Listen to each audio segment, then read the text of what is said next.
أعوذ بالله من الشيطان الرجيم بسم الله الرحمن الرحيم الحمد لله رب العالمين والعاقبة للمتقين والصلاة والسلام على سيد الأنبياء والمرسلين وعلى آله وأصحابه وأهل بيته وأمته أجمعين أما بعد فقد قال الله تعالى في القرآن العظيم والفرقان المجيد أعوذ بالله من الشيطان الرجيم بسم الله الرحمن الرحيم ادفع بالتي هي أحسن فإذا الذي بينك وبينه عداوة كأنه ولي حميم وما يلقاها إلا الذين صبروا وما يلقاها إلا ذو حظ عظيم صدق الله العلي العظيم. فقال رسول الله صلى الله عليه وسلم الخلق كلهم عيال الله فأحب الخلق إلى الله أنفعهم أو كما قال رسول الله صلى الله عليه وسلم.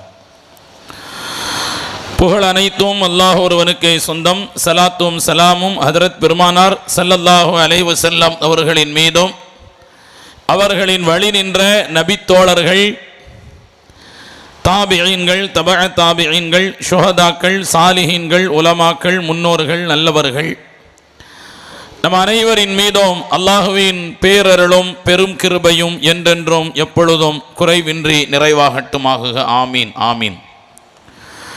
தமிழ்நாடு அஹ்லுஸ் சுன்னத் வல் ஜமாஅத் ஜமாஅத்துல் உலமா சபை கள்ளக்குறிச்சி மாவட்டத்தின் சார்பாக நடத்தப்படுகின்ற இந்த மாபெரும் மீலாது மற்றும் சமய நல்லிணக்க விழாவின் தலைவர் அவர்களே, முன்னிலை வகிக்கின்ற அனைத்து பள்ளிவாசல் முத்தவல்லிகள், முக்கியஸ்தர்கள் மற்றும் மாவட்ட உலமா பெருமக்களே, திரளாக வருகை தந்திருக்கக்கூடிய பெரியோர்களே, ஆண்டோர்களே, சான்றோர்களே, பாசத்திற்குரிய தாய்மார்களே, இந்த பத்திரிகையில் பெயர் போட்டு இருக்கக்கூடிய மரியாதைக்குரிய பெரியோர்களே, ஏன்னா அந்த பேரை கூட படித்தோம்னா எனக்கு தந்த 25 நிமிஷம் முடிஞ்சிடும். எல்லா பேரையும் படித்து முடிக்கும் போது அசத்து மைக் ஆஃப் பண்ணிடுவார். நீங்கள் எல்லாம் யோசிப்பீங்க, இவன் ஏன் எந்திரிச்சான்னு தெரியலையே அப்படின்னு யோசிப்பீங்க.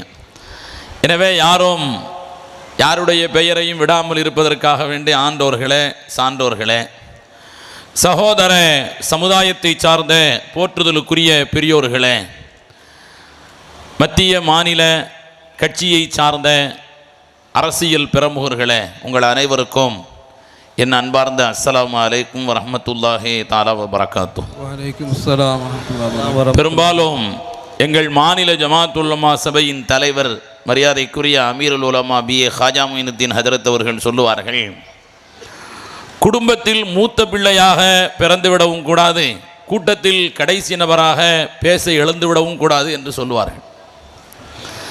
நான் முதல் அபாயத்தை கடந்து விட்டேன். குடும்பத்தில் நான் மூத்தவன் அல்ல, கிட்டத்தட்ட நான் தான் கடைசி. அது என்ன கிட்டத்தட்ட? எனக்கு அடுத்து ஒரு சகோதரி இருக்கிறாள். ஆனால் கூட்டத்தில் பெரும்பாலும் நானே கடைசியாக மாட்டிக்கொள்வேன். இன்றும் அந்த நிலையில் தான் இருக்கிறேன். இருந்தாலும் உங்களுக்கு பசி எடுப்பதற்கு முன்னால் என் பேச்சை நிறைவு செய்து கொள்வேன் என்ற ஒரு சந்தோஷமான செய்தியை சொல்லிக்கொண்டு ஒரு சில கருத்துக்களை உங்களுக்கு நான் தெரிவிக்க ஆசைப்படுகிறேன். கண்ணியத்திற்குரியவர்களே, சமய நல்லிணக்க விழாவை காலத்தின் அருமை கருதி கள்ளக்குறிச்சி மாவட்ட ஜமாஅத்துல் உலமா சபை முன்னெடுத்திருக்கிறது. நிகழ்ச்சியின் ஆரம்பத்திலிருந்து நான் இருந்து பார்வையாளர்களின் கவனத்தையும் பேசுகின்றவர்களின் கருத்தையும் ஒன்று விடாமல் கவனித்துக் கொண்டிருந்தேன். ஒரே ஒரு நல்ல செய்தி என் மனதிற்கு படுகிறது. இது போன்ற பிரச்சனைகள், கவலைகள் எதுவும் இல்லாதவர்கள் குழந்தைகள் தான். ஸ்கூல் படிக்கிற பிள்ளைங்க இருக்கிறாங்களா இல்லையா? அந்த மனதில் தான் முஸ்லிம் என்பதோ, தான் ஹிந்து என்பதோ, தான் கிறிஸ்தவர் என்பதோ, தன் சமயம் உயர்ந்ததோ, மற்றவர்கள் தாழ்ந்தது என்ற எந்த எண்ணமும் இல்லை. அவனுக்கு அவனுடைய விளையாட்டு முக்கியம், படிப்பு முக்கியம். வாத்தியார் ஒரு செய்தி சொல்கிறார், ஜட்ஜ்மெண்ட் டே. மரியாதைக்குரிய அருட்தந்தை அவர்கள் doctor Thangadurai BSc MA BEd அவர்கள் சொன்னார்கள் அல்லவா, ஜட்ஜ்மெண்ட் டே, கியாமத்து நாள் என்று நாம் முஸ்லிம்களுக்கு மத்தியிலே சொல்லுவோம். தீர்ப்பு நாள், ஜட்ஜ்மெண்ட் டே. அதை பற்றி ரொம்ப விரிவாக விவரமாக பாடத்திலே சொல்கிறார். சொல்லி முடிச்சுட்டு பசங்கள்கிட்ட கேட்குறாரு, ஏதாவது சந்தேகம் இருக்காப்பா அப்படிங்கிறார். 3 மதத்தை சார்ந்த பிள்ளைகளும் இருக்கிறார்கள். ஒரு பையன் எந்திரிச்சு கேட்டால், அன்னைக்கு ஸ்கூல் இருக்கா இல்லையா அப்படின்னு கேட்டான். அவனுக்கு நீங்கள் ஜட்ஜ்மெண்ட் டேயா, நீங்கள் முஸ்லீமா, இந்துவா, நீங்கள் கிறிஸ்துவரா, ஆண்டவனா, விசாரிப்பானா, அதெல்லாம் தேவையில்லை, ஸ்கூல் இருக்கா இல்லையா, அது தெரிஞ்சுக்கிட்டால் கொஞ்சம் சந்தோஷமாக இருக்கலாம். குழந்தைகள் அற்புதமானவர்கள், கொண்டாடப்பட வேண்டியவர்கள். அவர்களின் மனநிலை இந்த நாட்டில் உள்ள, ஏன் உலகத்தில் உள்ள எல்லோருக்கும் வந்துவிட்டால் எந்த பிரச்சனையும் இருக்காது.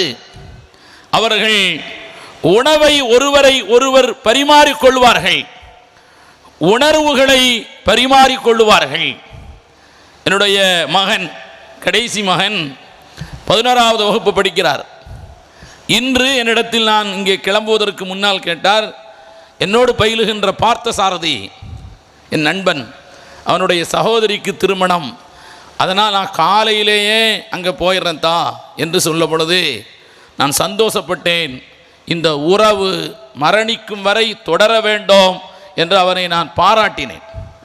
கண்ணியத்திற்குரியவர்களே, இந்த இடத்தில் எல்லா மதங்களும் அன்பையும் சகிப்புத்தன்மையும் தான் போதிக்கிறது, அதில் எந்த மாற்று கருத்தும் இல்லை. இந்த மதத்தை சார்ந்த மரியாதைக்குரிய வீரத்துறவி விவேகானந்தர் அவர்களுடைய வரலாற்றை பற்றி நாம் படிக்கின்ற பொழுது ஒரு செய்தி நம்மை ஆச்சரியப்பட வைக்கிறது. அஜத்து விவேகானந்தர் பற்றி பேசுகிறாரே என்று நீங்கள் எண்ண வேண்டாம். பேச வேண்டிய இடமும் தளமும் களமும் இது. மாற்றான் தோட்டத்து மல்லிகைக்கும் மனமுண்டு என்பது பேரறிஞர் அண்ணாவின் வார்த்தை. அது மற்றவர்களுடைய விஷயத்திலும் நம்மை ஈர்க்கின்ற விஷயங்களை நாம் எடுத்துக்கொள்ள வேண்டும். விவேகானந்தர் ஒரு 11 வயது இருக்கின்ற பொழுது தாயாரிடத்தில் சொல்கிறார், நான் துறவியாக போகிறேன் என்று சொன்ன பொழுது தாயார் மௌனமாக இருந்து சமையலறையில் இருந்து கத்தி எடுத்து வா என்று சொல்கிறார்கள். கத்தியை எடுத்து வந்து தருகிறார். கத்தியை வாங்கிவிட்டு சில ஆண்டுகள் போகட்டும், பார்க்கலாம் என்று சொன்னார்கள். 2-3 வருடங்களாய் விவேகானந்தர் மீண்டும் வந்து சொன்னார், அம்மா நான் துறவியாக போகிறேன் என்று சொன்ன பொழுது தாயார் சமையலறையிலிருந்து கத்தி எடுத்து வா என்று சொன்னார்கள். இந்த இடத்தில் நான் இன்னொன்றை உங்களுக்கு ஞாபகப்படுத்த விரும்புகிறேன். விவேகானந்தரும் தாயாரும் அப்படியே இருக்கட்டும், எங்கும் விட்டுவிட வேண்டாம். பிள்ளை வளர்ப்பில் பெற்றோர்களுக்கு பங்குண்டு என்றாலும் கூட மரியாதைக்குரிய தாய்மார்களுக்கு அதில் நிறைய பங்குண்டு என்பதில் எந்த மாற்று கருத்துக்கும் இடமில்லை. பிள்ளைகளுடைய மனதில் சமய ஒற்றுமையை, சமூக ஒற்றுமையை நாம் விதைக்க வேண்டும், உருவாக்க வேண்டும். உன்னுடைய நண்பர்களோடு நீ சமய வேற்றுமை இல்லாமல் திறந்த மனதோடு பழக வேண்டும் என்ற கருத்தை அந்த பிள்ளைகளின் மனதில் விதைக்க வேண்டும். எனக்கு முன்னால் உரையாற்றிய மரியாதைக்குரிய சட்டமன்ற உறுப்பினர், ஒரு விதத்தில் அவரை நினைத்து நான் சந்தோஷப்படுகிறேன். எனக்கு மைக்கு 2 வருஷம்தான் பழக்கண்டார். நல்ல காலம், நமக்கெல்லாம் 20 வருஷம் பழக்கம். 2 வருஷம்தான் பழக்கம், தோக்கடிச்சிட்டார். அடுத்து வரக்கூடிய எல்லோருமே அவர் பேச்சை சுட்டி காட்டுகின்ற அளவிற்கு யதார்த்தமான பேச்சாக இருந்தாலும் சிறப்பான பேச்சு. அதுதான் வார்த்தை அலங்காரங்களுக்கு இடமளிக்காமல் வாழ்க்கையின் சில பகுதிகளை சொன்னார் அல்லவா, அது உண்மை. நம்முடைய மார்க்கத்தின் நல்ல விஷயங்களை நாம் பிரசங்கத்தின் மூலமாக கொண்டு செல்லவே முடியாது, நம் நடைமுறைகளின் மூலமாகத்தான் கொண்டு செல்ல முடியும். ஏன்னா பிரசங்கத்துக்கு நம்ம ஆட்களே வர்றதில்லை. வெள்ளிக்கிழமை நாங்கள் அதுக்குன்னு தனி தயாரிப்பெல்லாம் செய்யணும். ஒரு பெரிய ஆபா தயாரிக்கணும், ஒரு பெரிய கோட் வக்கீல் மாதிரி போடணும், ஒரு 7 கிலோ தலப்பாவை கட்டணும். வீட்டம்மாட்ட போய் கேட்டால் தெரியும், அதை வேற துவைக்கணும். எவ்வளோ ஆணை துவைக்க வேண்டியதாக இருக்குது தெரியுமா? சிரமந்தான். நாம் வந்து நமக்கு எப்படி இருந்தாலும் அந்த அரை மணி நேர உரை அதிலேயே லேட்டாக தான் வர்றாங்க. அதுவும் நல்ல அந்த நேரம் தான் குளிச்சுட்டு வருவாங்களா, எல்லாருக்கும் உள்ளதை சொல்கிறேன். நல்ல ஃபேன் உள்ள நல்ல காற்று வரக்கூடிய சத்தம் வராத ஃபேன், அவர் தூக்கம் கலைஞ்சிருமா. சத்தம் இல்லாத ஃபேன் அவருக்கு தெரியும். கீழே வந்து உட்காந்து நாம் ஒரு வாரமாக குறிப்பெடுத்து பேசுனா அவர் நல்லா தூங்குவார். எப்போ எந்திப்பாருன்னா இமாம் மெம்பரிலிருந்து தாளாட்டுற மாதிரி ஒரு சவுண்டு வரும். ஆலா வா அவுலா வா அசு வா ஜல்லு வா தம்மு வா ஹம்முங்கும் போது டக்குன்னு வச்சுருவார். மற்ற இடங்களில் தாளாட்டினா தூக்கம் வரும். ஜும்மாவில் இந்த வார்த்தையை கேட்டதுக்கப்புறம் தான் முழிப்பே வரும். சில பேர்லாம் கண்ணு அப்படியே செவந்துருக்கும். ஆலா வா அவுலா வா அசு வா ஜல்லு வா தம்மு கண்ணே மணியே அப்படின்னு பாராட்டுற மாதிரி அந்த தோரணையில் இருக்கும்போது தான் முழிப்பாங்க. அதனால் பிரச்சாரங்களின் மூலமாக கொண்டு செல்ல முடியாது. அது கொண்டு சென்றது 10ல் 1 பாகமாக இருக்கலாம். நம் நடவடிக்கைகளின் மூலமாக கொண்டு செல்ல வேண்டும். ஒரு இவர் சொன்னார்ல பஷீர் அகமது உஸ்மானி பஸ்ஸில், அதே மாதிரி எனக்கு ஒரு நிகழ்வு, இப்போ இல்லை, இது சில ஆண்டுகளுக்கு முன்னால். பஸ்ஸில் நான் ஏறுறேன். மதுரைக்கு ஒரு நிகழ்ச்சிக்காக வேண்டி செல்வதற்காக வேண்டி பஸ்ஸில் நான் ஏறுகிறேன். மழைக்காலம். பஸ்ஸில் ஏறி ஒரு சீட் இருந்துச்சு, நான் உட்காந்துட்டேன். கொஞ்ச தூரம் சென்ற உடனே ஒரு பெரியவர் வருகிறார். மழையில் நனைந்து கொண்டு அந்த பஸ்ஸில் ஏறுகிறார். எனக்கு இப்பொழுது 45 வயது, 45 வயசு தான். ஆதார் கார்டு படி 45 வயசு தான். நீங்கள் ஆதார் கார்டில் வேறு வயசு இருக்குன்னு வைக்க வேணாம். ஆதார் கார்டு படி 45 வயசு தான். அப்போ ஒரு 42 வயது இருக்கும். முதுமையின் ஆரம்பம். நான் உட்கார்ந்து இருக்கிறேன். இதில் 2-3 மணி நேரம் பஸ் ஸ்டாண்டில் நின்றதுனால எனக்கு கால் வலி. நான் உட்கார்ந்து இருக்கிறேன். ஒரு வயதான இந்து மதத்தை சார்ந்த ஒரு பெரியவர், 70 வயது இருக்கும், அவர் ஏறி வருகிறார். பஸ்ஸில் கல்லூரி மாணவர்கள் நிறைய பேர் இருக்கிறார்கள். என் சொந்த சமூகத்தை சார்ந்த பிள்ளைகளும் இருக்கிறார்கள். யாரும் எழுந்து அவருக்கு இடம் தரவில்லை. நான் எழுந்து அவரை உட்கார வைத்தேன். என் தோற்றத்தை பார்த்து அவர் சொன்னார், ஐயா நான் நின்றுக்கிறையா, நீங்கள் உட்காருங்க என்று சொன்ன பொழுது நான் சொன்னேன், என் தோற்றத்தை விட உங்கள் வயதுக்கு நான் மரியாதை தர வேண்டும். எங்களுடைய நபி அவர்கள் சொன்னார்கள், வயதான ஒரு மனிதருக்கு அந்த இடத்தில் முஸ்லிம் என்று சொல்லவில்லை, இந்து என்று சொல்லவில்லை, நம் சமுதாயத்தை சார்ந்தவர் என்று சொல்லவில்லை. வயதான ஒரு மனிதருக்கு ஒரு இளைஞன் மரியாதை செய்தால் அவன் வயதாகும் பொழுது அவனுக்கு மரியாதை செய்வதற்கு ஒரு இளைஞர் கூட்டத்தை இறைவன் ஏற்படுத்துவான். இதில் இன்னொரு செய்தி இருக்கிறது. வயதானவருக்கு மரியாதை செய்யக்கூடிய இளைஞன் நீண்ட காலம் அவன் வாழுவான் என்கிற செய்தியும் மறைமுகமாக இருக்கிறது. அதனால் நீங்கள் உட்காருங்கள் என்று சொல்லிவிட்டு எனக்கு அடுத்த சீட்டில் இருந்த ஒரு பையனிடம் கேட்டேன், உன் பெயர் என்ன என்று கேட்டேன். நஃபீஸ் கான் என்று சொன்ன பொழுது, இந்த ஹதீஸை கேட்டிருக்கிறாயா, இந்த செய்தியை கேட்டிருக்கிறாயா, இது உனக்கு சொல்லப்பட்டிருக்கிறதா என்று சொன்ன பொழுது அவன் சரி இவர் சீட்டு கொடுக்காம நம்மளை விடமாட்டார் போல் தெரியுதுன்னு அவன் எந்திரிச்சான். அவனை உட்கார வைத்து நான் சொன்னேன், எங்களுடைய நபி சொன்னார்கள், மல்லம் யர்ஹம் சகீரனா வலம் யுவக்கிர் கபீரனா ஃபலைஸ மின்னா. நீ என்னை விட ரொம்ப சின்ன பையன், காலேஜ் படிக்கிற, இருந்தாலும் பரவாயில்லை, நீ உட்காரு.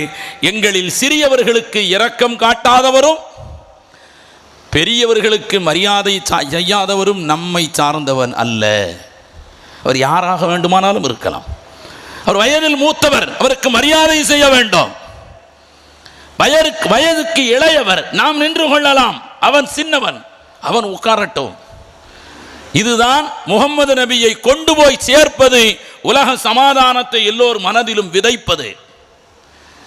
கண்ணியத்திற்குரியவர்களே, விவேகானந்தர் கத்தியை எடுத்து கொண்டு வருகிறார். தாயார் சொன்னார்கள், சில ஆண்டுகள் போகட்டும்பா, அப்புறம் பார்க்கலான்னு சொன்னாங்க.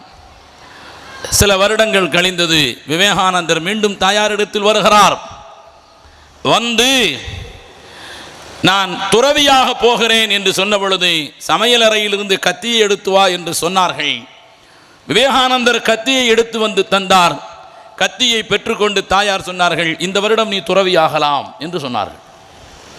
விவேகானந்தருக்கு புரியவில்லை. அவர் கேட்கிறார், பிள்ளைங்க தாயாரிடத்தில் அந்த தொடர்பு இருக்கணும், கேள்வி கேட்கவெல்லாம் செய்யணும். நீங்கள் ஆளுக்கு ஒரு செல்ஃபோனை கொடுத்துடக்கூடாது. வீட்டில் அவன் பழக்கிட்டு பையன் வந்த உடனே ஒரு செல்ஃபோன் வச்சு அவன் மாடிக்கு போயிடுறான், இன்னொருத்தர் தெருவுக்கு போயிடுறான். இன்றைக்கி அந்த மோகம். எலக்ட்ரிக் ட்ரெயினில் ஒரு 63 வயது ஓய்வு பெற்ற ஒரு அரசு ஊழியர் சைலண்ட் அட்டாக்கு வந்து நுரகக்கி இறந்துட்டாரு. சுற்றி 140 பேர் இருக்கிறான் எலக்ட்ரிக் ட்ரெயினில். ஒருத்தன் கவனிக்கலை. எல்லார் கையிலையும் செல்ஃபோன், சில பேர் பாட்டு. மனிதாபிமானம் செத்து கொண்டிருக்கிறது.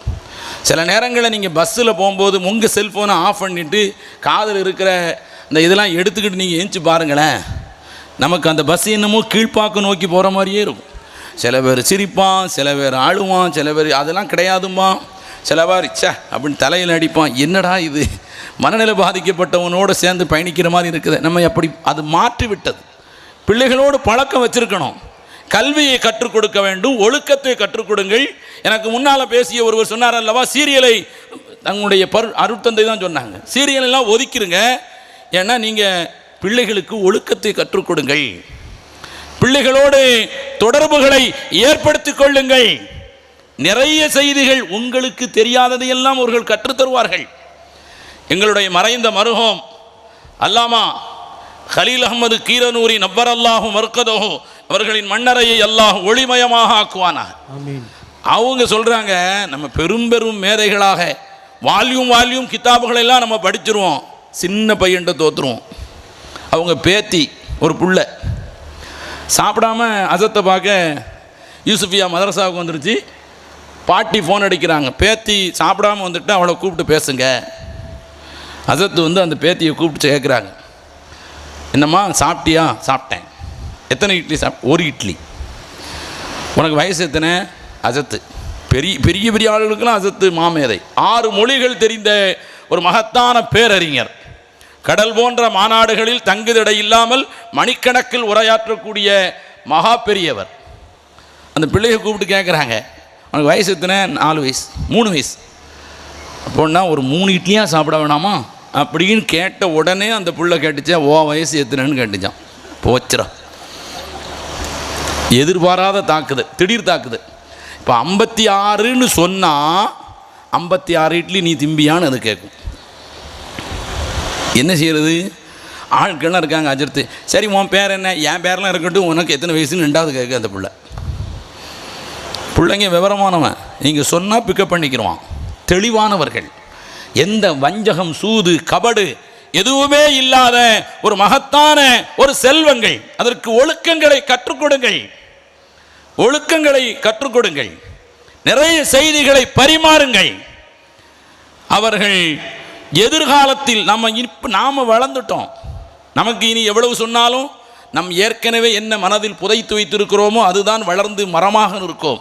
ஆனால் குழந்தைகளை இது போன்ற எந்த விதமான நெருக்கடி இல்லாமல் அவர்களை குழந்தைகளாகவே வளர்த்தெடுக்க வேண்டும். விவேகானந்தர் கேட்டார், அம்மா 3 முறை நான் அனுமதி கேட்டேன், சமையல் கட்டிலிருந்து கத்தி எடுத்து வர சொன்னீங்க, நான் இப்போத்தானே அனுமதி கொடுத்த, என்ன காரணம்னு கேட்ட பொழுது தாயார் சொன்னார்கள், துறவியாக செல்லக்கூடியவனுக்கு சுயநலம் இருக்கக்கூடாது, எல்லா உயிர்களின் மீது அன்பு இருக்க வேண்டும். அவர்தான் துறவி. துறவியாக செல்லக்கூடியவருக்கு தன் உயிரின் மீது, தன் உடலின் மீது, தன் உடைமைகளின் மீது பற்றில்லாமல் எல்லோரும் நன்றாக வாழ வேண்டும் என்று நினைக்க வேண்டும். அவர்தான் துறவி. அவர் எல்லா மதத்திலும் இருக்கிறார்கள். பாதிரியார்கள் இல்லை, துறவிகள் இருக்கிறார்கள். இந்து மதத்தை சார்ந்த ஆன்மீக துறவிகள் இருக்கிறார்கள். இஸ்லாத்திலே இருக்கிறார்கள். மார்க்க பெரியவர்கள் இருக்கிறார்கள். திருமணம் முடிக்காமல் அல்ல, உலக வாழ்க்கையை விட்டு ஒதுங்கி இருக்கக்கூடியவர்கள் இருக்கிறார்கள். அதனால் தான் பெருமானார் ஸல்லல்லாஹு அலைஹி வஸல்லம் அவர்கள் போர்க்களத்திற்கு செல்லக்கூடிய போர் வீரர்களுக்கு சொன்னார்கள், துறவிகளை தொந்தரவு செய்யாதீர்கள். அவர்கள் மனித குலத்திற்கு அவசியமானவர்கள். யாருக்கு? முஸ்லிம் துறவிகள் சொல்லல, எதிரி நாட்டுக்கு படையெடுத்து செல்லக்கூடிய இஸ்லாமிய வீரர்களை சொன்னார்கள். அந்த நாட்டிலே இருக்கக்கூடிய அந்த நாட்டினுடைய மதத்தை சார்ந்த துறவிகள் கொல்லப்படக்கூடாது. அவர்களுடைய மடங்கள், தேவாலயங்கள், வழிபாட்டு மன்றங்கள் அது கை வைக்கப்படக்கூடாது. குழந்தைகள் கொல்லப்படக்கூடாது, பெண்கள் கொல்லப்படக்கூடாது, பலன் தரக்கூடிய மரங்களை வெட்டிவிடக்கூடாது. அது என்ன முஸ்லிமுக்கு மட்டும் பொதுவானதா? பலன் தரக்கூடிய மரத்திற்கு கீழே சிறுநீர் கழிக்க கூடாது. வரக்கூடியவர் மனிதராக இருப்பார், அவர் யாராக வேண்டுமானாலும் இருக்கலாம். பெருமானார் ஸல்லல்லாஹு அலைஹி வஸல்லம் அவர்கள் சொன்னார்கள், அதுதான் துறவு குணம். நீங்கள் மனைவியோடு இருக்கலாம், பிள்ளைகளோடு இருக்கலாம், ஆனால் பிறர் நலம் நாடுவது இருந்தால் நீங்களும் துறவிதான். ரசூலுல்லாஹ் அழகாக சொன்னார்கள். அருட்தந்தை சொன்னாங்க அல்லவா, இயேசுநாதருடைய போதனை. நம்ம ஈசா அலைஹிஸ்ஸலாம் சொல்கிறோம், அவங்க இயேசுநாதனுங்கிறாங்க. நிறைய வார்த்தைகள். டேனியல், தானியால் அலைஹிஸ்ஸலாத்து வஸ்ஸலாம், டேவிட் என்று சொல்வார்கள், தாவூத் அலைஹிஸ்ஸலாத்து வஸ்ஸலாம், ஐசக், சர் ஐசக் நியூட்டன் சொல்கிறாங்களா இல்லையா, இஸ்ஹாக் அலைஹிஸ்ஸலாத்து வஸ்ஸலாம், ஆபிரகாம் என்று சொல்வார்கள், இப்ராஹிம் அலைஹிஸ்ஸலாத்து வஸ்ஸலாம், மைக்கேல் என்று சொல்வார்கள், மீகாயில் அலைஹிஸ்ஸலாத்து வஸ்ஸலாம், கப்ரீல் என்று சொல்வார்கள், நாம் அதைத்தான் ஜிப்ரீல் அலைஹிஸ்ஸலாத்து வஸ்ஸலாம், மோசஸ், மூசா அலைஹிஸ்ஸலாத்து வஸ்ஸலாம், ஈசா அலைஹிஸ்ஸலாத்துடைய சாலமன், சுலைமான் அலைஹிஸ்ஸலாத்து வஸ்ஸலாம், அந்த அவர்களுடைய ஈசா அலைஹிஸ்ஸலாத்தினுடைய செய்திகளை சொன்னார்கள் அல்லவா. ரசூலுல்லாஹ் அழகாக சொன்னார்கள், உனக்கு எதை விரும்புவாயோ அதை அடுத்தவருக்கு விரும்பாத வரை நீ உண்மை முஸ்லிமாக ஆக முடியாது. என்னை பற்றி யாரும் குறை பேசிடக்கூடாது. அடுத்தவனை பற்றி நம்ம பேசலாமா? என் மனைவி மக்களை பற்றி யாரும் குறை பேசிவிடக்கூடாது. அடுத்தவன் மனைவி மக்களை பற்றி நாம் பேசலாமா? என் சொத்துக்களை யாரும் அபகரித்து விடக்கூடாது. அடுத்தவன் சொத்துக்களை அபகரிக்கலாமா? சுயநலம் தவிர்க்கப்பட வேண்டும், சமூக நல்லிணக்கம் உருவாகும். நம்ம இதில் ஒரு சூஃபி ஞானி முல்லா சிரிப்புகளின் மூலமாகவே சூஃபித்துவ தத்துவத்தை மனதில் விதைத்தவர். அவர் ஒரு நாள் ஒரு நீதிபதிகிட்ட போனார், பக்கத்து வீட்டுக்கார் நீதிபதி அவர்கிட்ட போனார். போய் சொன்னார், நீதிபதிகிட்ட சொன்னார், என்னங்க ஆடு மாடுகள் வளர்த்துருக்குறீங்க, என் வயலில் புகுந்து அது எல்லாத்தையும் நாசமாக்கிருச்சின்னு சொன்னார். நீதிபதி சொன்னார், எப்பா அதெல்லாம் வாயில்லாத ஜீவன்கள், அது மேலே எஃப்ஐஆரை போட முடியும்? அது மேலே ஃபஸ்ட் இன்வெஸ்டிகேஷன் ரிப்போர்ட் கொடுக்க முடியுமா? எஃப்ஐஆர் போட முடியுமா? வழக்கு பதிவு செய்ய முடியுமா? அதை பிடிச்சி அரெஸ்ட் பண்ணி உள்ளே வைக்க முடியுமா? வாயில்லாத ஜீவன்களின் மீது அன்பு காட்டுப்பா. நீதிபதி சொன்னார். அப்படியா? முல்லா கேட்டார், அப்படின்னா வாயில்லாத ஜீவன்களின் மீது எஃப்ஐஆர் போட முடியாது, அரெஸ்ட் பண்ண முடியாது, அன்பு காட்டணும், அப்படித்தான்? ஆமாம். ஒரு சின்ன திருத்தங்க நடந்த நிகழ்வில். என்ன? ஏன் ஆடு மாடு உங்கள் வயலை நாசமாக்கிருச்சு அப்படின்னு சொன்னோடனே நீதிபதி டக்குன்னு, எடா சண்டாளன், முதல்ல இது தெரிஞ்சிருந்தால் இவனை அரெஸ்ட் பண்ணியிருக்கலாம், இப்போ நம்மள்ட்ட இருந்து வாக்குமூலம் வாங்கிட்டுல இதை சொல்கிறான். சுயநலம் அது எல்லோருக்கும் மத்தியில் ஊடுருவி நிற்கும். நமக்கு என்ன நினைக்கிறோமோ அதை அடுத்தவருக்கு நினைக்க வேண்டும். அவருடைய உணர்வுகள் மதிக்கப்பட வேண்டும், மனிதனாக இருக்கின்ற காரணத்தினால். அதிலும் நம்முடைய மார்க்கம் எப்படி தெரியுமா? மனிதநேயம் அல்ல, உயிர் நேயம். அருட்தந்தை இருக்கிறார்கள், மரியாதைக்குரிய அன்பு சகோதரர் செல்வம் இருக்கிறார். ஒரு பூனை கட்டி போட்டு விட்டு வெளியூர் சென்று விட்ட ஒரு பெண்மணியை பற்றி பெருமானார் ஸல்லல்லாஹு அலைஹி வஸல்லம் அவர்கள் சொன்னார்கள். அது இறந்துருச்சு 3 நாளில். இப்போ உள்ள பூனை இல்லை, இப்போ 1 லட்சம் ரூபாய்க்கெல்லாம் பூனை இருக்குது. நான் தெரியாமல் ஒரு வீட்டில் சாப்பிட்டுட்டு இருக்கும்போது ஒரு சப்பாத்தி எடுத்து போட்டு, அஜரத் என்ன நீங்கள் உடனே அஜரத்துன்னு வச்சு சாப்பாடு கொடுத்தா அதுக்கு சப்பாத்தி தூக்கி போடுறிய, அந்த வார்த்தைக்குள்ள அதெல்லாம் இருக்குது. உட்கார வச்சு சாப்பாடு தந்துட்டனால சொல்லலை. என்னங்க அப்படின்னா, அதுக்கு சாப்பாட்டுக்கு தனியாக 5000 ரூபா செலவழித்து வாங்கணும் அஜரத், அதைத்தான் போடணும். அதுக்கு தனியாக சோப்பு இருக்குது, தனி டாக்டர் இருக்குது. என்னடா இப்படி ஆரம்பிச்சிட்டீங்க? சோப்பு எவ்வளோன்னு சொன்னால் 150 ரூபாயாம் பூனைக்கு. நமக்கு ஹமாம் சோப்பு இந்த வேறு என்னமோ சும்மா சாதாரண சிந்தாலு தான், இந்த 2 தான் பார்த்துருக்கோம். போய் 150 ரூபா சோப்பு. இப்போ உள்ள பூனை, அப்போ உள்ள பூனை அது இறந்து போச்சு. ரசூலுல்லாஹ் சொன்னார்கள், அந்த பெண்மணி நரகத்திற்கு செல்வாள். ஹதீஸ் இருக்கிற, நபிமொழி இருக்கிற. ஒரு சஹாபி பக்கத்திலிருந்து கேட்கிறாரு, அல்லாவின் தூதர் அவர்களே, அவள் நல்ல தொழுகையாளி, பரவாயில்லை, அவள் நரகத்திற்கு செல்வாள். அல்லாவின் தூதர் அவர்களே, அவள் நல்ல நோன்பாளி, நிறைய வணக்க வழிபாடுகள், பரவாயில்லை, அவள் நரகத்திற்கு செல்வாள். அவள் 2இல் 1 செய்திருக்க வேண்டும். 1 3 நாட்களுக்கு தேவையான உணவை உள்ளே வைத்திருக்க வேண்டும், அல்லது அந்த பூனையை அவிழ்த்து விட்டிருந்தால் அது வெளியில் சென்று சில பூச்சிகளை சாப்பிட்டாவது உயிர் வாழ்ந்திருக்கும். பூனையின் உயிரும் மதிக்கப்பட வேண்டும். நாய் நாயை நாங்கள் வெறுக்கக்கூடியவர்கள் தான். எங்களுடைய ஆடையில் பட்டுவிட்டால் அது 7 முறை கழுகப்பட வேண்டும். எங்களுடைய பாத்திரத்தில் பட்டால் அது 7 முறை கழுகப்பட வேண்டும். அதில் 1 முறை மண்ணை கொண்டு கழுக வேண்டும். அதனுடைய எச்சில் பட்டுவிட்டால் அந்த ஆடையோடு தொழுவது கூடாது. இதெல்லாம் இருக்கிறது. நாய் வளர்ப்பது, செல்ல பிராணியாக வளர்ப்பது ஹராம். ஓரப்பகுதிகளில் குடியிருக்கக்கூடியவர்கள் அந்த வீடுகளில் பாதுகாப்புக்காக அல்லது வேட்டைக்காக அல்லது விளைநிலங்களை பாதுகாப்பதற்காக நாயை வளர்க்கலாம். செல்ல பிராணியாக பெட் அனிமலாகலாம் வளர்க்கக்கூடாது.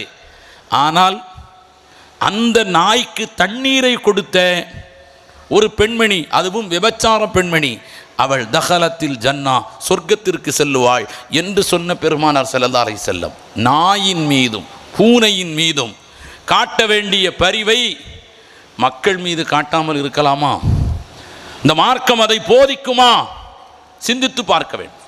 பெருமானார் ஸல்லல்லாஹு அலைஹி வஸல்லம் அவர்கள்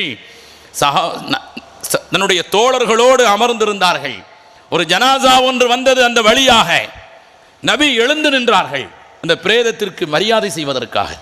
பக்கத்தில் இருந்தவர் சொன்னார், அது முஸ்லீம் ஜனாசா இல்லை, அவர் நம்ம ஆள் அல்ல. இப்போ உள்ளவங்களுக்கு புரியண்டா, நம்ம ஆள் இல்லை. நபி ஸல்லல்லாஹு அலைஹி வஸல்லம் சொன்னார்கள், அலைஸத் நஃப்ஸன், நம்ம ஆள்லாம் இதில் பார்க்காதப்பா, அது ஒரு உயிர் இல்லையா என்று சொன்னார். அவர் நல்லவரா கெட்டவரா சாராயாவாரியா யாருன்னு தெரியாது. அது ஒரு உயிர் தானே, அலைஸத் நஃப்ஸன், அது ஒரு உயிர் அல்லவா, அது மதிக்கப்பட வேண்டாமா? எழுந்து நின்றார்கள். நபி ஸல்லல்லாஹு அலைஹி வஸல்லம் அவர்களுக்கு அனஸ் ரலியல்லாஹு தஆலா அன்ஹு ஒரு உதவியாளர் இருந்தார். இன்னொரு உதவியாளர் இருந்தார். 10 ஆண்டு காலமாக நபிக்கு பணிவிடை செய்த ஒரு உதவியாளர். ஆனால் யூத மதத்தை சார்ந்தவர். 10 வருஷம் ஒரு பெரிய மனிதரிடம், அது மாற்று மதத்தை சார்ந்தவரிடம் அந்த பெற்றோர்கள் பழக விட்டிருக்கிறார்கள். என்ன காரணம்? நல்லோரோடு சேர்ந்திருந்தால் அவனும் நல்லவராக மாறிவிடுவான். அந்த நம்பிக்கையில் சேரவிட்டார்கள். அந்த பெற்றோரின் நம்பிக்கைக்கு துரோகம் செய்ய நினைக்காத பெருமானார் ஒரு நாள் கூட அவரை பார்த்து என் மார்க்கத்துக்கு வந்துவிடு என்று கூப்பிடவில்லை. சந்தர்ப்பத்தை பயன்படுத்தி கூப்பிடல. 10 வருஷம் முடிஞ்சு 2 நாள் ஆளை காண என்னன்னு கேட்டாங்க. அந்த பையனுக்கு ரொம்ப உடம்பு சரியில்லை, மரணத்தோடு போராடி கொண்டிருக்கிறார் என்று தெரிந்தவுடனே முகமது நபி அவர்கள் அவருடைய வீட்டிற்கு சென்றார்கள். முதன்முறையாக ஒரு தோப்புக்குள்ள அவருடைய வீடு. போய் பார்க்குறாங்க, மரணத்தின் பிடியில் இருக்கக்கூடிய அவரிடம் அந்த இறுதி நேரத்தில், நன்றாக புரிந்து கொள்ளுங்கள், 10 ஆண்டு காலம் தன்னோடு பழகிய, தனக்கு பணிவிடை செய்திய அந்த யகூதிய யூத மதத்தை சார்ந்த இளைஞனுக்கு கடைசி நிமிடத்தில் தான் கொண்ட நம்பிக்கையை அவரிடத்தில் சொல்வது கடமை அல்லவா? அதனால் சொன்னார்கள், நீ கலிமா சொல்லிவிடு, இஸ்லாத்திற்கு வந்துவிடு, நீ சொர்க்கம் வந்து விடுவாய். கடைசி நேரம் தான் சொன்னாங்க. ஏன் முதல் நாள் சொல்லியிருக்க கூடாதா? 10 ஆண்டு காலம் சொல்லியிருக்க கூடாதா? அந்த பெற்றோர்கள் முன்னிலையில் சொன்னார்கள். நபிமொழியில் வருகிறது, அந்த பையன் அத்தாவை பார்த்தாராம் ஏறிட்டு. அவர் பாருங்க, இப்போ கூட யாருடைய வார்த்தைக்கு கட்டுப்படுகிறார்? தந்தையின் வார்த்தைக்கு கட்டுப்படுகிறார். மரணத்தின் பிடியில் இருக்கக்கூடியவர். நம்ம பையனும் பார்ப்பான், கல்யாணத்துக்கு கையெழுத்து போடும்போது பார்ப்பான், போடவா சரிப்பா அவ்வளவுதான், அதுக்கடுத்து பார்க்கவே மாட்டான். தொடர்ந்து கவனிக்கின்ற பிள்ளைகள் வாழ்த்திற்குரியவர்கள், வரக்கத்திற்குரியவர்கள். கல்யாணத்துக்கு கையெழுத்து போடும்போது பார்ப்பான், போட்டுறவா போடு, முடிஞ்சு வச்சு, அதுக்கடுத்து பார்க்கவே மாட்டான். அவர் பார்க்குறார். அந்த பையன் பார்த்த உடனே அந்த தகப்பனார் சொன்னார், 10 ஆண்டு காலம் அவனுக்கு உணர்வுகளை, ஒழுக்கத்தை, உயர்ந்த லட்சியங்களை கற்றுக் கொடுத்த அந்த மகத்தான மனிதர் ஒரு நாளும் சொல்லவில்லை, மரணத்தின் பிடியில் இருக்கின்ற என் மகன் இந்த நேரத்திலும் என்னை மதிக்கிறான், அவன் உணர்வுக்கு நான் மரியாதை கொடுக்கிறேன், அபுல் காசிம், அபுல் காசிமுக்கு நீ வழிபடு என்று சொன்னார்கள். கலிமா சொன்னார், அவர் இறந்து விட்டார். கண்ணியத்திற்குரியவர்களே, இதுதான் துறவு நிலை வாழ்க்கை. தனக்கு எதையெல்லாம் நான் விரும்புகிறேனோ மற்றவர்களுக்கு இருக்க வேண்டும். அவர் என் மதத்தை சார்ந்தவராக இருந்தாலும் சரி. இந்த நாடு ஒற்றுமையான நாடு, உணர்வுமிக்க நாடு. மரியாதைக்குரிய ஏபிஜே அப்துல் கலாம் இருக்கிறார்களே, முன்னாள் ஜனாதிபதி, பாரத ரத்னா, அவர்கள் ஒரு விழாவிலே சொல்கிறார்கள், இது சர்வ சமய நல்லிணக்க விழா அப்படின்னு சொன்னார். ஆனால் அது உண்மையிலேயே தொழிலதிபர்கள் கலந்து கொள்ளக்கூடிய, முதலீட்டாளர்களை, இந்தியாவிற்கு முதலீடுகளை ஈர்க்கின்ற ஒரு விழா. எப்படி என்று சொன்ன பொழுது ஜனாதிபதி அப்துல் கலாம் அவர்கள் சொன்னார்கள், இங்கு இருக்கின்ற குத்துவிளக்கு அது இந்து சகோதரர்களுக்குரிய ஒரு முக்கியமான பிரிக்க முடியாத ஒரு அம்சம். எல்லோருடைய வீட்டிலும் குத்துவிளக்கு இருக்கும். அதை ஏற்ற பயன்படுத்துகின்ற மெழுகுவர்த்தி இருக்கிறதே, அது மரியாதைக்குரிய கிறிஸ்துவ சகோதரர்களுக்கு உரிய ஒரு முக்கியமான ஒரு பொருள். ஏற்றி வைத்த நான் ஏபிஜே அப்துல் கலாம் நான் ஒரு முஸ்லீம், இதுதான் இந்திய நாட்டினுடைய அடையாளம் என்று சொன்னார். ஒரு சின்ன நிகழ்வு தான். கண்ணியத்திற்குரியவர்களே, நம் நாட்டினுடைய தேசிய கொடியில் மூவர்ணம் இருக்கிறதே, பச்சை நிறம், வெள்ளை நிறம், காவி நிறம். இந்த மூன்றும் சமாதானத்தின் அடையாளங்கள். சிகப்பு நிறம் இல்லை, அது டேஞ்சரஸ் லைட். ஆஸ்பத்திரியில் பாருங்க பச்சை நிறம் வைத்திருப்பார்கள். ஏன் பச்சை நிறம்? அன்பின் அடையாளம். பார்க்குற பொழுது சில டாக்டரை பார்த்தா பயம் வந்தாலும் இந்த பச்சை நிற அந்த இதை பார்த்தாவது அவனுக்கு கொஞ்சம் நிம்மதி இருக்குமா இல்லையா? சில டாக்டர்களும் அப்படித்தான் அணுகிறாங்க. அந்த காலத்தில் சில டாக்டர்கள் இருப்பாங்க, நம்ம போனால் போதும், சரியாக கூட படிச்சிருக்க மாட்டாங்க, பெரிய படிப்பெல்லாம் படிச்சிருக்க மாட்டாங்க. ஒன்றும் இல்லை உங்களுக்கு என்ன செய்ய போகுது, இந்த மாத்திரை போய் சாப்பிடுங்க, நீங்கள் கல் மாதிரி இருக்கிறீங்க, இன்னும் எத்தனை வருஷத்துக்கு இருக்க போறிய, பயப்படாதீங்கம்மா, சந்தோஷமாக இருக்கும். இப்போ போனாலே தனியாவா வந்திருக்குன்னு கேட்கானே, தனியாக வந்திருக்காங்க, தலைவலி வயிற்று வலின்னு வந்திருக்கு. அவர் கேட்குறதே நமக்கு கொலையெல்லாம் நடுங்குது. தனியாவா வந்திருக்கிறீங்க, நம்மளை விட்டுட்டு அது ஒரு 2 டாக்டர் அவன் என்னத்தை பேசிக்கிட்டு இருக்கானோ நமக்கு தெரியல, ரொம்ப மும்முரமாக டிஸ்கஷன் பண்ண உடனே ஆஹா நமக்கு என்னமோ ஆகி போச்சுண்டு அவர்கிட்ட கேட்காம நாமளே 50,000 கொண்டு போய் ஃபுல் பாடி செக்கப் பண்ணிட்டு படத்தில் பார்த்தா ஒன்றும் இல்லை. கண்ணியத்திற்குரியவர்களே, அப்போ நம்முடைய பிள்ளைகள் அவர்களுடைய மனதில் சொல்லப்படுகின்ற செய்திகள் எதிர்காலத்தில் சிறப்பான ஒரு உறவை பிள்ளைகளுக்கு மத்தியிலே உருவாக்க வேண்டும். மருத்துவ உலகமாக இருந்தாலும் கல்வி உலகத்தையும் தந்தவர்கள் கிறிஸ்தவ பெருமக்கள். இன்றைக்கு கல்வி, பெரும்பாலான கல்வி நிலையங்கள் அவர்களுடைய கையில் இருக்கிறது, மருத்துவம் அவர்களுடைய கையில் இருக்கிறது. காரணம், அதுவும் ஹஜ்ரத் ஈசா அலைஹிஸ்ஸலாத்து வஸ்ஸலாம் அவர்களால் உருவாக்கப்பட்ட விஷயம்தான். பச்சை நிறம் இருக்கிறது அல்லவா, அது மனதிற்கு ரம்யத்தை தரக்கூடியது, அமைதியை தரக்கூடியது. வெள்ளை நிறம் சமாதானத்தின் அடையாளம். போர்க்காலங்களில் வெள்ளை நிறத்தை தூக்கிட்டு வராங்களா இல்லையா? வெள்ளை கொடி சமாதானத்தின் அடையாளம். காவி நிறம் அது துறவிகளின் அடையாளம், அன்பின் அடையாளம். இந்த மூன்று மதத்திற்கு சொந்தமானது. அசோக சக்கரம் இருக்கிறதே, அது மனிதர்களை மனிதர்களாக பார்க்கக்கூடிய ஒரு அன்பினுடைய அடையாளம் அசோக சக்கரம். அப்படித்தான் பார்க்க வேண்டும். நான் விவேகானந்தரோடு என் உரையை நிறைவு செய்துவிட விரும்புகிறேன். விவேகானந்தரிடத்தில், தாயாரிடத்தில் விவேகானந்தர் கேட்கிறார், பல முறை நான் அனுமதி கேட்டும் கத்தியை எடுத்து வர சொன்னீர்கள், ஆனால் கடைசியாக அனுமதிந்தீர்களே, என்ன காரணம் என்று கேட்டபொழுது தாயார் சொன்னார்கள், துறவியாக போகக்கூடியவனுக்கு எல்லா உயிர்களின் மீது அன்பு வேண்டும், தனக்கு என்ன ஆனாலும் பரவாயில்லை என்ற எண்ணம் வேண்டும். சமையலிருந்து கத்தியை எடுத்து வருகின்ற பொழுது பாதுகாப்பான கைப்பிடியை நீ பிடித்து கொண்டு அறுத்து விடக்கூடிய அந்த கத்தி பகுதியை என்னிடத்திலே தந்தாய், உனக்கு இன்னும் அந்த மனநிலை வரவில்லை, அதனால் அடுத்த வருஷம் பார்க்கலான்னு. அடுத்த வருஷமும் அப்படித்தான் கொண்டு வந்த. கடைசியாக கேட்கிற பொழுது அறுக்கின்ற பகுதியை நீ வைத்து கொண்டு பாதுகாப்பான கைப்பிடி பகுதியை எனக்கு தந்தாய், உனக்கு அந்த மனநிலை வந்துவிட்டது, நீ துறவி ஆகலாம் என்று நான் அனுமதி கொடுத்தேன் என்று விவேகானந்தருடைய தாயார் சொன்னார்கள். என் கண்ணியத்திற்குரியவர்களே, குழந்தைகளின் மனநிலையோடு பெரியவர்கள் வாழ வேண்டும். குழந்தைகள் உயர்வான சமய நல்லிணக்கத்தை பேணக்கூடியவர்களாக உருவாக்கப்பட வேண்டும். இந்த நாட்டில் பள்ளிவாசலுக்குள் முஸ்லிம்களாக நாம் இருக்க வேண்டும், அவர்கள் கோயிலுக்குள் இந்துக்களாக இருக்க வேண்டும், தேவாலயங்களுக்குள் அவர்கள் கிறிஸ்தவர்களாக இருந்து கொள்ளட்டும். சில நடைமுறைகளில், நிக்காஹ் போன்ற நடைமுறைகளில் நாம் முஸ்லிமாக, இந்துவாக, கிறிஸ்தவர்களாக இருந்து கொள்ளட்டும். மற்றபடி பொதுவான விஷயங்களில் நாம் இந்தியராக, மனிதர்களாக, ஜாதி மத சமய வேறுபாடுகள் இன்றி ஒன்றாக இணைந்து இந்த நாட்டின் வளத்தை பலத்தை காப்பாற்ற வேண்டும். அந்த நல்ல வாய்ப்பை அல்லாஹ் நம் அனைவருக்கும் தந்தருள் புரிவானாக என்று கூறி, வாய்ப்பளித்த கள்ளக்குறிச்சி மாவட்ட ஜமாத் உலமா சபைக்கும் என்னை தொடர்பு கொண்டு இதுவரை எனக்கு எல்லா விதமான உதவிகளையும் பணிவிடைகளையும் செய்து கொண்டிருக்கக்கூடிய கண்ணினும் இனிய உலமா பெருமக்களுக்கும், பேச்சை தொடர்ந்து கேட்டுக்கொண்டிருந்த பார்வையாளர்கள் உங்கள் அனைவருக்கும் நெஞ்சார்ந்த நன்றி கூறி விடைபெறுகிறேன். வ ஆகிரு தஅவானா அனில் ஹம்துலில்லாஹி ரப்பில் ஆலமீன். அஸ்ஸலாமு அலைக்கும் வரஹ்மத்துல்லாஹி தஆலா வபரகாத்துஹு.